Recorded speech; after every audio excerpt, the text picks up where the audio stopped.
세계 제2차 대전에서 독일이 패전하고 영국이 승리를 했습니다. 근데 이미 승패는 이미 각국 지도자의 제스처에서 이미 결정되었다고 합니다. 독일의 히틀러는 늘 경례를 할 때 항상 팔과 손바닥을 앞으로 쭉 폈고, 영국의 처칠은 항상 승리의 V자를 했습니다. 그러니까 가위바위보로 따지면 히틀러는 늘 보자기를 내고 처칠은 가위를 냈다는 것입니다. 이미 벌써 승패가 났죠. 성경은 재밌게도 이 성공이라는 단어를 한 번도 사용하지 않습니다. 구약에서는 성공이라는 대신에 형통이라는 말을 쓰고 성경 전체적으로는 승리라는 말을 씁니다. 성공이 물질적이라고 하면 승리는 영적입니다. 성공이 다른 사람과의 관계에서 주로 오는 것이라고 하면 승리는 자기와의 관계에서 오게 됩니다. 성공이 인간의 본성이라고 하면 승리는 하나님의 소원입니다.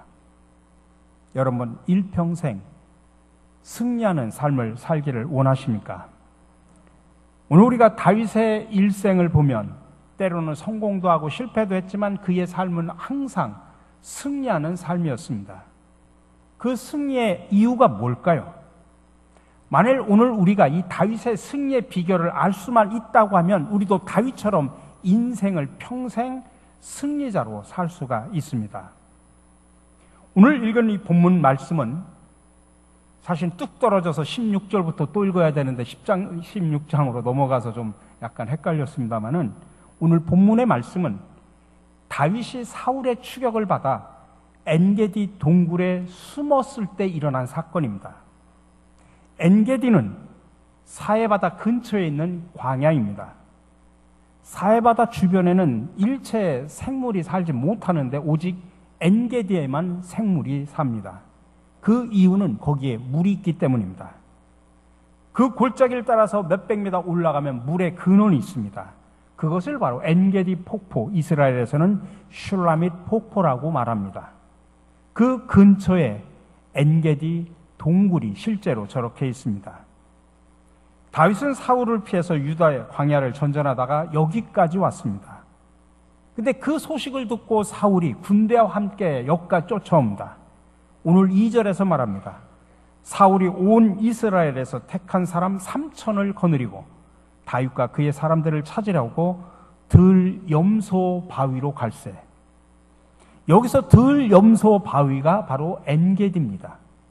왜냐하면 엔은 샘이라는 뜻이고 게디는 들염소라는 뜻입니다. 그러니까 들염소와 샘이 있는 곳, 엔게디라는 말입니다. 그러니까 이 엔게디에는 사실 이 많은 들염소들이 있습니다.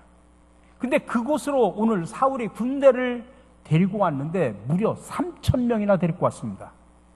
아니, 사울이 다윗을 얼마나 미워했으면 3,000명씩이나 데리고 거기까지 와서 쥐잡듯이 이잡듯이 그렇게 잡았겠습니까? 샅샅이 뒤졌을 겁니다. 아마 다윗은, 이 사울은 생각하기에 다윗을 살려놨다가는 자기 정치 생명에 치명적이라고 생각을 했기 때문에 그랬을 것입니다. 근데 아무리 뒤져봐도 다윗을 찾을 수가 없습니다.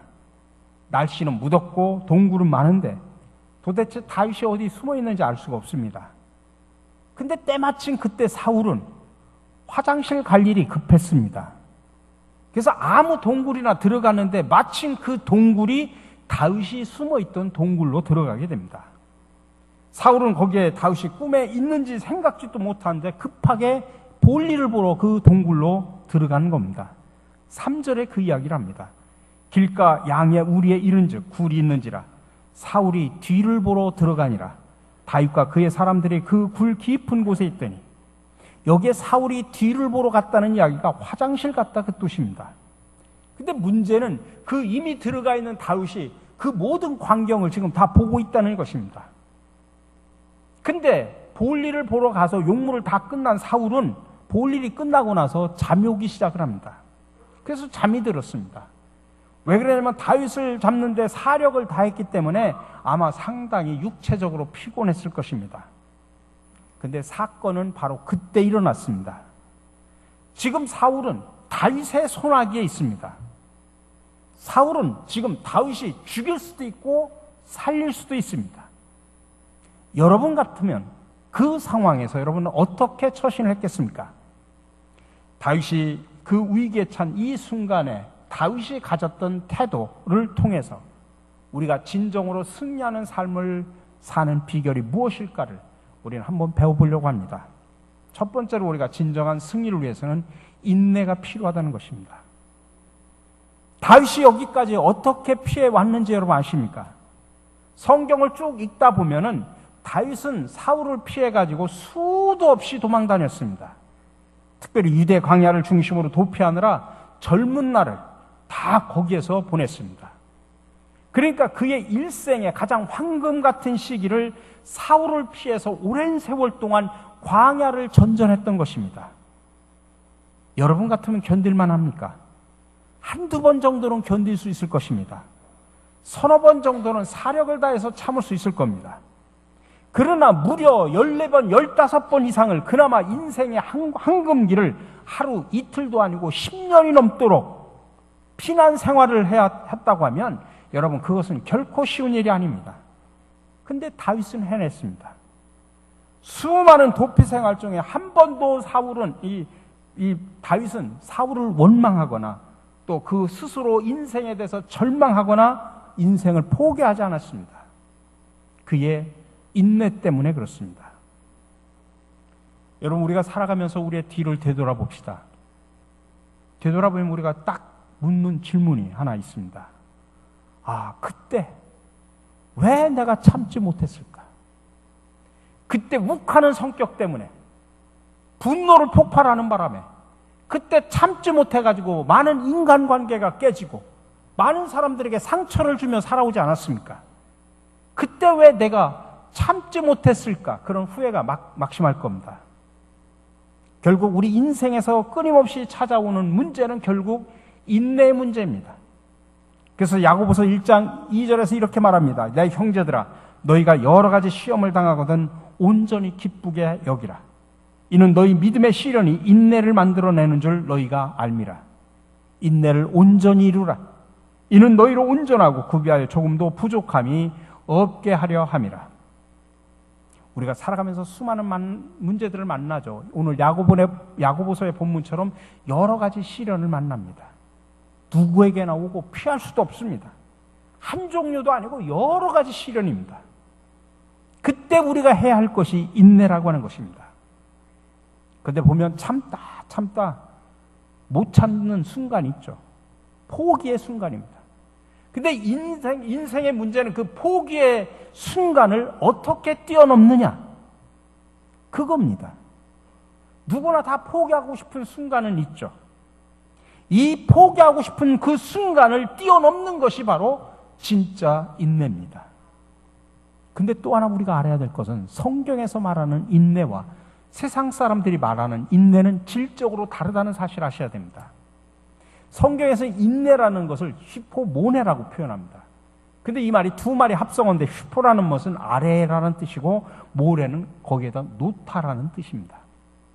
다시 말하면 인내는 아래에다 놓는 겁니다. 내 혼자 고통과 또 많은 무거운 짐을 바로 예수님의 발 앞에 내려놓는 것. 이게 바로 인내라는 것입니다. 그래서 인내라고 하는 것은 세상 사람들이 말하는 인고가 아닙니다. 인고는 무거운 짐을 내가 혼자 들고 나 혼자 끙끙거리면서 견디는 겁니다. 근데 성경에서 말하는 인내는 그게 아니라 나의 무거운 짐을 주님께 맡기고 나는 그 옆에 서 있는 겁니다. 그래서 예수님께서 말씀하셨지 않습니까? 수고하고 무거운 짐진 자들아 다 내게로 오라. 그 무거운 짐을 주님 앞에 내려놓는 것, 이게 바로 성경이 말하는 인내입니다. 여러분 왜 그렇게 혼자 끙끙 그 무거운 짐을 지고 혼자 그렇게 끙끙 앓습니까? 그것은 인내가 아닙니다. 인고입니다. 시편 57편에 보면 제목이 이렇게 써 있습니다. 다윗이 사울을 피하여 동굴에 숨어 있을 때. 그러니까 다윗이 이렇게 엔게디 같은 동굴에 숨어 있을 때 이 시를 썼다는 이야기입니다. 거기 1절에 이렇게 표현합니다. 하나님이여 내게 은혜를 베푸소서, 내게 은혜를 베푸소서. 내 영혼이 주께로 피하되 주의 날개 그늘 아래서 이 재앙들이 지나가기까지 피하리이다. 유진 피터슨이라는 분은 메시지 성경에서 그 말을 이렇게 해석을 했습니다. 하나님 나를 다정히 맞아 주소서. 바로 지금 죽을 임다에 죽게 달려갑니다. 이 폭풍이 다 지나기까지 주님의 날개 아래로 내가 피합니다. 여기에 공통점이 있는데 그게 뭐냐? 주의 날개 아래로 내가 피합니다라는 이야기입니다. 이게 바로 성경이 말하는 인내라는 이야기입니다. 인내는 나 혼자 끙끙거리는 것이 아니라 그 무거운 짐을, 고통을 주님 앞에 내려놓고 주님께 피하는 것입니다. 주의 날개 그늘 아래 나의 모든 근심과 걱정과 문제와 고통을 내려놓는 것입니다. 그러니 결국 인내는 믿음에서 오는 겁니다. 주님을 믿으니 그 주님 밑에 날개 아래 내가 맡기는 겁니다. 믿음 없이는 할 수가 없는 것입니다. 사랑하는 성도 여러분, 그러니 우리가 인생을 살아가면서 불쑥 우리 앞에 떨어지는 그런 시험과 고통들, 이 모든 것들을 주님의 날개 아래 내려놓고 끝까지 참아 진정으로 승리하는 삶을 살아가시기를 간절히 축원합니다. 두 번째로 우리가 진정한 승리자가 되려면 애통하셔야 됩니다. 오늘 사울이 동굴에 들어와 일을 보다가 피곤한 나머지 잠에 들었습니다. 피곤할 때 낮잠이 얼마나 달콤합니까? 누가 깨워도 모를 정도입니다. 바로 그 순간 사울이 깊이 잠에 빠지자 다윗의 부하가 찾아와서 다윗에게 이야기합니다. 왕이여, 바로 이때입니다. 바로 지금 좋은 찬스입니다. 지금 이 순간에 사울을 없애야 됩니다. 지금 이 기회를 놓치면 천추의 한이 될 겁니다. 저한테 명령만 하면 제가 가서 죽여버리겠습니다. 그때 다윗이 어떻게 합니까? 말립니다. 죽이지 마라. 옷깃만 살짝 베고 와라. 그래서 할 수 없이 부하는 가서 사울의 옷깃만 살짝 베어왔습니다. 그리고 난 다음에 다윗의 반응이 어떤가? 5절에 나옵니다. 그리한 후에 사울의 옷자락 뱀으로 말미암아 다윗의 마음이 찔려. 옷깃을 살짝 베고 난 다음에 다윗의 마음이 찔렸다라고 표현합니다. 이 말의 원어적인 뜻은 뭐냐면 다윗의 마음이 다윗을 때렸다, 다윗을 내리쳤다, 그런 뜻입니다. 아니, 부하가 도대체 뭘 했길래 다윗의 마음이 그렇게 내리쳤겠습니까? 사울의 옷자락만 살짝 벤 것뿐입니다. 그의 생명을 뺏어온 것도 아니고, 또 다윗이 직접 가서 한 것도 아니고, 또 평소에 사울이 한 행동을 생각하면 그건 아무것도 아닙니다. 지금 사울은 무방비 상태입니다. 지금 사울은 다윗의 동굴에 들어와 있는지조차도 모릅니다. 그 전에 사울은 다윗을 여러 번 죽이려고 했습니다. 이번에 지금 엔데게 골짜기에 있는데 3,000명이라는 대군을 풀어가지고 이잡듯이 지금 다윗을 찾고 있습니다. 근데 그 원수가 지금 아무런 무장도 없이 쿨쿨 잠을 자고 있습니다. 근데 몸에 손 하나 안 댔습니다. 옷자락만 살짝 베었을 뿐입니다. 근데 왜 가슴이 아픕니까? 물론 성경에 보면 옷자락을 벤 사건은 좀 상징적인 부분이 있습니다. 일찍이 하나님이 사울을 버렸다고 했을 때 사울이 사무엘을 막 붙잡았습니다. 그래가지고 사무엘의 옷을 찢었습니다. 훗날 이스라엘이 남북으로 갈라질 때 선지자 아이야가 자기 옷을 찢어가지고 12조각을 내가지고 여로보암에게 준 적도 있습니다. 그래서 옷을 찢는 것은 분명히 이스라엘 문화에서 상스럽지 못한 일이고, 또 정치와 관련될 때는 왕권이 오고 가는 아주 중대한 일이었습니다. 아마 다윗이 그런 의미에서 사울의 옷을 뱉는지도 모릅니다. 그러나 중요한 것은 한 가지 분명한 사실이 있습니다. 다윗에게는 사울에게 없는 눈물과 애정과 긍휼하는 마음이 있었다는 이야기입니다. 여러분, 이 험한 세상을 살아갈 때 누가 최후의 승자가 되는 줄 아십니까? 힘 있는 사람? 능력 있는 사람? 아닙니다. 성경은 놀랍게도 온유한 자가, 애통하는 자가 복이 되고 승리한다라고 이야기합니다. 그래서 산상수훈에서 팔복을 이야기할 때 애통하는 자는 복이 있나니 저희가 위로를 받을 것이요. 이 말씀을 아까 말한 유진 피터슨이 메시지 성경에서 이렇게 번역을 했습니다. 가장 소중한 것을 잃었다고 느끼는 너희는 복이 있다. 그때야 너희는 가장 소중한 분의 품에 안길 수 있다. 소중한 것을 잃으면 소중한 분을 얻을 수 있다, 이 말입니다. 소중한 것보다 소중한 분이 더 중요하다, 이 말씀입니다. 그러니 애통하는 마음은 그 소중한 분을 얻기 위해서 스스로 소중한 것을 잃어버리는 겁니다. 왜 이렇게 성경은 세상과 전혀 다른 가치관을 가르쳐 줄까요? 아니, 세상은 얻어야 승리한다고 말하는데 성경은 잃으라고 이야기합니다. 세상은 힘 있는 자, 강한 자가 승리한다고 이야기하는데 성경은 애통하는 자, 온유한 자가 승리한다라고 지금 이야기하고 있습니다. 미국이 이라크와의 전쟁에서 승리한 후에 ABC 방송에서 전쟁을 승리로 이끈 미군 사령관을 초청해서 대담을 가졌습니다. 진행자가 물었습니다. 미국인들은 당신을 폭풍의 장군이라고 하는데 어떻게 생각하십니까? 그때 사령관이 말합니다. 아닙니다. 저는 가슴이 따뜻한 남자입니다. 진행자가 또 물었습니다. 오늘날 미국의 가장 큰 적은 뭐라고 생각하십니까? 그러자 사령관이 말합니다. 오늘날 미국의 가장 큰 적은 이라크와 같은 그런 외부의 적이 아닙니다. 미국에 눈물 없는 남자들이 많아지고 있다는데 문제가 있습니다. 라고 이야기했답니다. 그렇습니다. 오늘날 우리의 문제는 냉철한 이성이 없는 게 아닙니다. 풍부한 감성이 없는 게 아닙니다. 우리 속에서 우러나오는 눈물이 없는 것이 문제입니다. 우리에겐 살아가면서 세 가지가 필요합니다. 로고스, 파토스, 펜토스라는 겁니다. 로고스는 이성입니다. 파토스는 우리의 감성을 말합니다. 근데 펜토스는 속으로부터 나오는 눈물을 말합니다. 우리가 논리 정연한 이성도 필요하고 나름 풍부한 감성도 필요한데 속에서 나오는 펜토스, 눈물이 필요하다는 이야기입니다. 오늘 다윗이 옷자락만 베고도 너무나 가슴 아파하고 극률한 마음을 가지면서 눈물을 흘리는데, 그러자 여러분 어떤 사건이 일어난 줄 아십니까?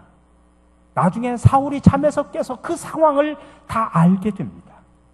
그래서 오늘 16절 17절에서 이렇게 말합니다.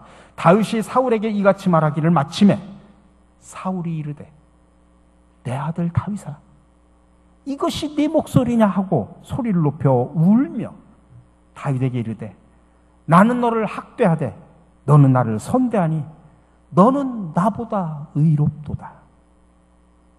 그 전까지 사울은 내 아들이라고 다윗을 말한 적이 없어요. 그냥 이세 아들이라고만 했어요.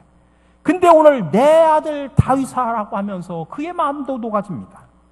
그렇게 완악하고 강팍했던 사울도 오늘 목을 놓아 울기 시작을 합니다. 한참 울다가 이렇게 축복합니다. 나는 너를 학대하되 너는 나를 선대하니 너는 나보다 의롭도다.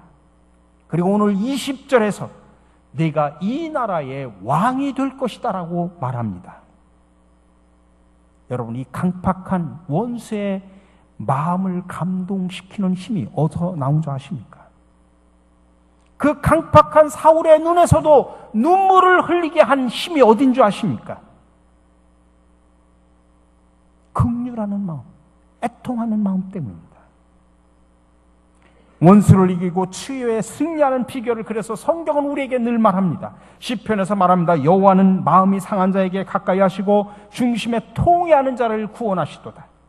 시편 51편에서도 말합니다. 하나님의 구하시는 제사는 상한 심령이라. 하나님이여 상하고 통회하는 마음을 주께서 멸시치 아니하시리이다.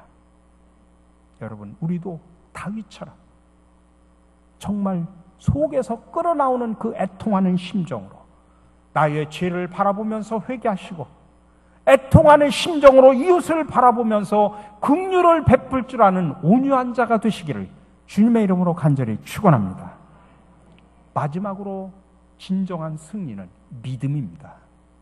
여러분들 교회 안에서 믿음이라는 말을 얼마나 많이 들었습니까? 근데 이 믿음이라는 말을 저는 오늘 이 본문과 관련돼서 다른 각도에서 말을 드린다고 하면 따라서 합시다. 하나님의 관점에서 바라보기. 이게 바로 믿음이라는 겁니다. 하나님의 관점으로 바라보는 겁니다. 자, 지금 사울이 무장해제하고 지금 다윗 앞에 누워 있습니다. 아마 다윗이 사울을 죽이려고 맘만 먹으면 이것처럼 좋은 기회가 없습니다. 근데 다윗의 생각은 달랐습니다. 6절입니다. 자기 사람들에게 이르되, 자기 부하들한테 말하는 겁니다. 내가 손을 들어 여호와의 기름 부음을 받은 내 주를 치는 것은 여호와께서 금하시는 것이니 그는 여호와의 기름 부음을 받은 자 됨이니라. 다윗을 죽일 수 있는 절호한 기회에 다윗을 죽이지 않고 옷자락만 친 이유가 뭐냐? 딱 한 가지라고 지금 이야기하고 있습니다. 그를 하나님이 세우셨다는 이야기입니다. 다른 이유가 없습니다. 하나님이 세우셨다. 하나님이 기름 부으셨다는 이야기입니다. 근데 예를 들면 부하들이라든지 다른 사람 반대로 생각하는 사람들이 정말 이런 여러 가지로 그 이야기를 하면 그 반대에 부딪힐 수가 있죠. 아니, 하나님이 사무엘을 통해서 기름 부었다고 칩시다. 그러나 이미 하나님께서 사울을 패하지 않았습니까? 그리고 그동안 사울이 한 일이 뭡니까? 맨날 다윗을 죽이려고 쫓아만 다니지 않았습니까? 사울이 뭘 잘했다고 지금 당신이 사울을 두둔합니까? 그는 이미 하나님으로부터 백성들로부터 버림받은 사람입니다. 그러니 우리는 그를 살려둘 수가 없습니다. 그렇게 반대하는 사람들이 주장해도 그 말 다 일리가 있습니다. 근데 다윗의 입장은 변하지 않습니다. 7절에서 말합니다. 다윗이 이 말로 자기 사람들을 금하여 사울을 해하지 못하게 하니라. 사울이 일어나 굴에서 나가 자기 길을 가니라. 그렇게 오랜 세월 사울에게 당했고 이미 사무엘을 통해서 왕에서 폐위당한 사울에 대하여 끝까지 하나님의 관점으로, 하나님의 눈높이로, 하나님의 입장에서 바라본다는 건 결코 쉬운 일이 아닙니다. 그러니 여러분, 믿음이라는 것은 다른 게 아닙니다. 모든 사랑과 사물을 하나님의 눈으로, 하나님의 관점으로 바라보는 거예요. 그게 바로 믿음입니다. 여러분, 옆에 사람들 보십시오. 세상적인 관점으로 바라보면 죄인들이에요. 문제투성이에요. 모두가 다 죽어야 될 존재입니다. 근데 옆에 있는 사람들을 하나님의 관점으로 바라보면 하나님의 위대한 피조물이요, 하나님의 뜻과 목적을 가지고 창조한 정말 존귀한 사람들입니다. 어느 관점으로 바라보느냐가 중요한 겁니다. 제가 사진 하나, 그림 하나 보여드리겠습니다. 여러분, 이 그림을 바라보면서 이 그림이 뭐라고 생각하십니까? 어떤 사람은 뭐 유리잔이다 라고 이야기할 수도 있고, 어떤 사람은 서로 바라보는 사람들이라고 말할 수 있습니다. 근데 둘 다 맞습니다. 어느 쪽으로 보느냐에 따라 달라질 뿐입니다. 다시 말하면 관점의 문제입니다. 그러니 믿음은 하나님의 관점으로 세상을 바라보는 것, 이게 바로 믿음입니다. 그렇다면 지금까지 여러분들은 어떠한 관점으로 세상을 바라보고 사람들을 바라봐 왔습니까? 다른 사람들의 잘못된 행실을 보면서 살아오셨습니까? 아니면 하나님 앞에서 잘못된 나를 바라보면서 살아오셨습니까? 사울 때문에 가장 많이 고통을 당한 다윗이 하나님의 관점에서 사울을 바라보니 무슨 말을 하겠습니까? 우리가 오늘 이 다윗의 그 믿음의 관점을 배우지 않으면 우린 다윗처럼 될 수가 없습니다. 다윗처럼 인생의 진정한 승리자로 살아갈 수가 없습니다. 그러니 이제부터 여러분들 시각을, 관점을 바꾸시기 바랍니다. 하나님의 관점으로 바라보시기 바랍니다. 세상과 사물과 교회와 모든 것을 하나님의 눈으로 바라볼 줄 아는 믿음의 눈이 띄어지기를 간절히 바랍니다. 오늘 무엇이 우리를 승리하게 만듭니까? 인내입니다. 지존자의 그늘 아래 모든 것을 내려놓고 기다리는 것입니다. 애통하는 마음입니다. 다른 사람의 마음을 살짝 아프게만 해도 눈물이 나는 그런 여린 마음입니다. 그리고 하나님의 관점으로 바라보는 그런 믿음입니다. 엔게디 동굴, 이곳은 우리가 사는 모든 곳에 다 있습니다. 그러나 우리가 그곳에 다윗처럼 인내와 애통하는 마음과 믿음을 가지고 산다면 여러분은 일평생 살아가면서 늘 승리자로 살 수 있다는 사실을 믿으시기를 간절히 축원합니다. 사랑해 주님, 엔게디 동굴에서 다윗이 가졌던 태도를 배워 승리하는 삶을 살게 하여 주시옵소서.